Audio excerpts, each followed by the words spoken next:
I think that Ken Lay is going to spend the most important remaining years of the rest of his life behind bars, assuming that this verdict is not overturned on appeal. That was former SEC Chairman Harvey Pitt right here on CNBC following the Enron verdict.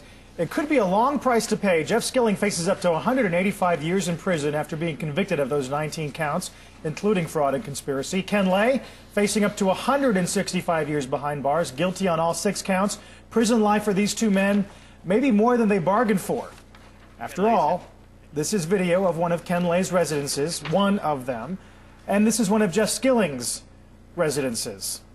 Joining me now is one man who may have some words of wisdom for Lay and Skilling. Dan Bubalo is a former prison inmate. He spent 4 years in a medium security prison. Mr. Bubalo, good to see you this morning. Thanks for joining us.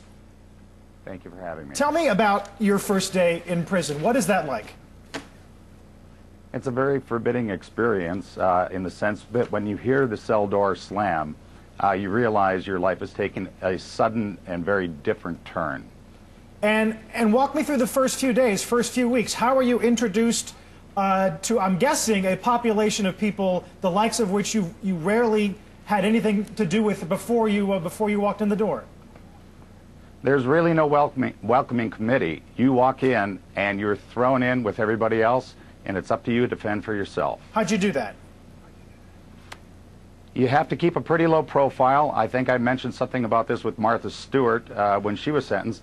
A little humility goes a long way, and Ken Lay and Jeff Skilling are used to living a different lifestyle. That will change suddenly the minute they're inside. Mr. Bubalo, Martha Stewart went to some place called Camp Cupcake, so it wasn't exactly a tough prison experience. These guys are going to probably the kind of place that you went to, a medium security prison. What's the chances that Ken Lay is going to be a cellmate of a murderer, a rapist? There's a very good chance that that'll happen. He's going to find himself with people who have robbed banks, sold drugs, drug dealers, child porn people. It's a mixed bag in there, and they don't give him any favor. He will just be thrown into the general population, and it'll be up to him to see how he adjusts. So does he befriend these people? I mean, how did you get by? I think I have maybe a little more street smarts than either of these two men. You just have to feel your way along. It's not a very easy experience, but I managed to get through it just fine. When you were in prison, were you known? I mean, do you expect Ken Lay, do you expect these prisoners to know who these two gentlemen are, or do you think they're basically just going to be left to their own devices?